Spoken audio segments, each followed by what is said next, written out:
Bennett News Radio, where we always keep it hot. You know we gotta keep it fire, and we always keep it pop. I'm in the studio with Jay Santiago, J2O, and tonight's first special guest, Manny X. What's going on, man? How are you? Chilling, man. I'm excited to talk. Yo, we're excited to have you as well. Like I said, you killed it at Olivia King's on the tour at that show. When we seen you, we were like, yo, me and Jay were like, yo, we gotta get Manny X on the show. So thanks. We're glad that you're here. But let's hop right into it. What are you up to? Tell us a little bit about yourself, where you're from, what you're doing. Puerto Rican by nationality, but I was pretty much raised in Providence, Rhode Island. Freaking Puerto Rican right here, number 2. No, Rican, you can't stop freaking. Man. I was raised in Providence, man. It's just, I love the culture here. I love the music here. So I feel you. What part? What part of Providence? Yeah. Between north and west, maybe? North and west? I'm not familiar with that. I'm Charles Street and like Mount Pleasant. Okay, makes sense. Right Branch over there. Ave. We weren't allowed on that side. Yeah, we weren't allowed. We were talking about it earlier. We weren't allowed to go past Broad Street. Ass was grass when we got home because the aunts and the uncles be out there scheming. But hey, but that's what tonight is all about: bringing South Side and the North and West Side together to celebrate Rhode Island talent. We got a few people in the building, so it's gonna be a great night. But when at the show you were talking about how you have this upcoming album. What's the name of this album? The name of the album is Escapism. Escapism. Yeah. And tell us a little bit about what that is about. Yeah. Well, a couple years ago, I put out an EP alongside T-Pain. Yes. It was called Genesis, which to me represented the beginning of a new chapter in my life, a more professional, serious way of taking my music. And after it came out, it did really great. It got a lot of features, and it went places, But I felt this kind of pressure to try and follow it up. Yep.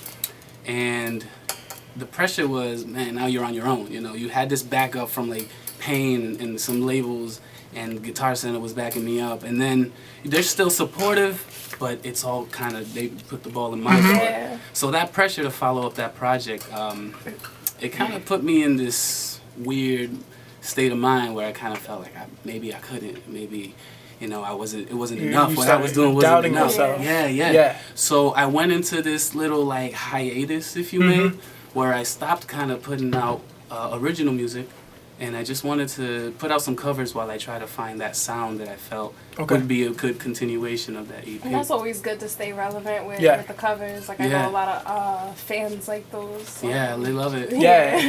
And then during that time, I realized, man, I think I was under the pressure of trying to match what was on the radio.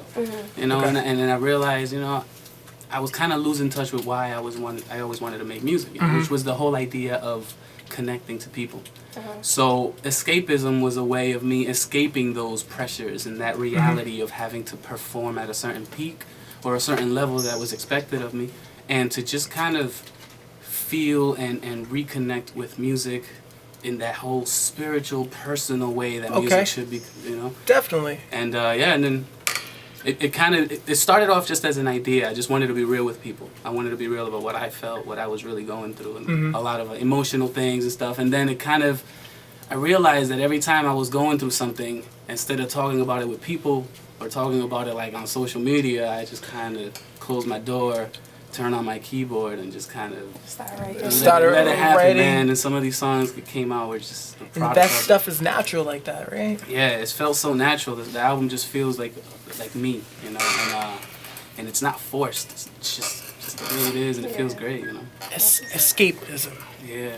Dope. So, how did you get a track with T-Pain? I know it was like a contest. Yeah. Or, tell me how that happened, and then moving forward from your EP to this album, are we going to see any collaborations on this forthcoming album, or is it going to be all of you? Well, the competition happened a couple years ago. I had finished a music video, my first music video, and I was amped. I'm trying to show it off everywhere, every place I can. Like, yo, check out this video. I'm posting links all day. Music videos are dope. Yeah. Like, I think they're the best thing that ever happened. Yeah, and visuals are so important, man. Yeah. So 100%. I took my time to make sure that, you know, I worked with this guy named Dan Rosario, and we put out something that I felt was just a classic representation of what I wanted to be as an artist, you know.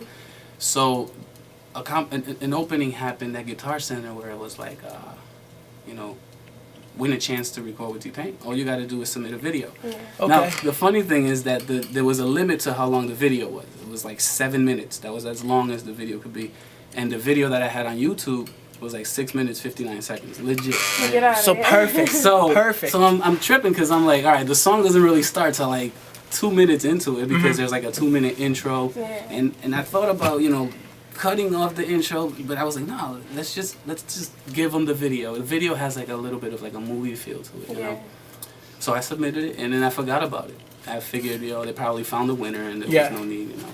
And then one day, it's funny. You guys remember when X Factor was in town? Yeah, I so was I tried actually out- in there. You know, I had to see my girl Britney Spears, but So X Factor came like outside to of it. audition, and I was in line, you know, of course. Yep.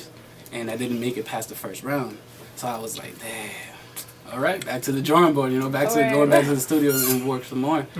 And a couple days after I got cut from X Factor, I got a call from Guitar Center. They told me that I was like the finalist out of there was 100 finalists out of 6,000 somewhat That's crazy. contestants. That's you know? crazy. Yeah. So I was like, all right, well that's You're in the dope. top Thank 100, you. yeah. That doesn't really mean much, but thanks, man. You know, I Thanks. don't know what's gonna happen from here. you know? Yep. And then 2 weeks after, I had to sign some paperwork. 2 weeks after, they called me saying that I guess out of those 100, T-Pain hand selects the winner, and so they called me, and I was at work. I couldn't believe it, and And T-Pain chose your 6-minute and 59-second video. yeah. Dope. He must have listened to the whole thing, because then after, you know, when I was over there talking to him, you know, he said he loved the song. He loved that what it said, and I mean, that means he had to listen to it. Yeah. What was the name of the song that you did? It was called "I Just Want to Know." It's part of an album that I had released prior to releasing the video called "Songs About Her." H.E.R. Okay. It just represents having experienced relationships. So it's an Right. album about relationships. That's dope. Yeah, man. Yeah. So what's going on with the new album? When can we expect it? What are we gonna learn about you? Like you said, there's a lot of experiences, and you know it was really natural for you. So I'm pretty sure we're going to take a huge part of what you were going through in this amount of time. What are we gonna learn about Manny X?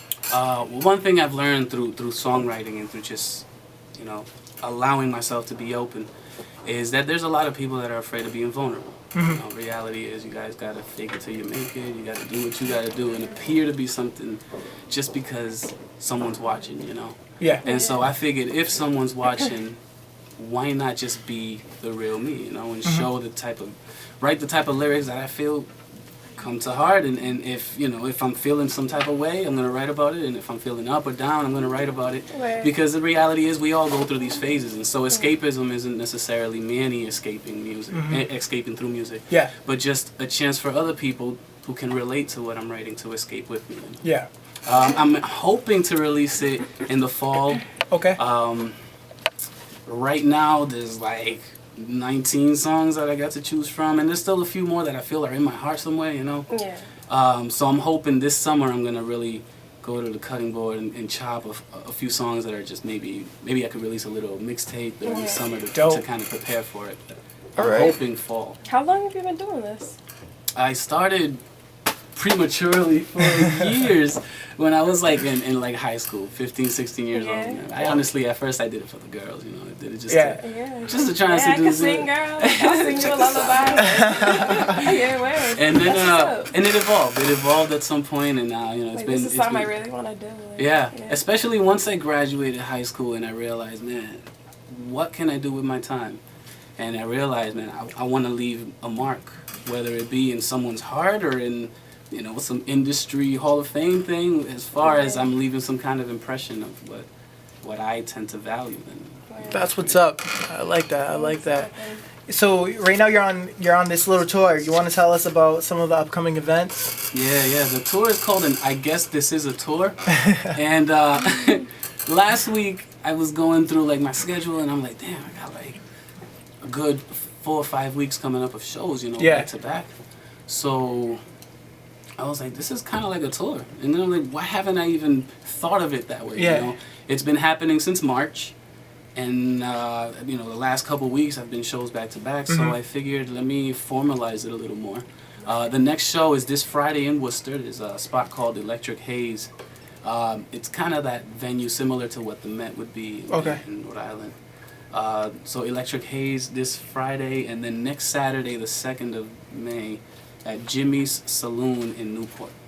We're opening for this other band called The Rooks from Brooklyn.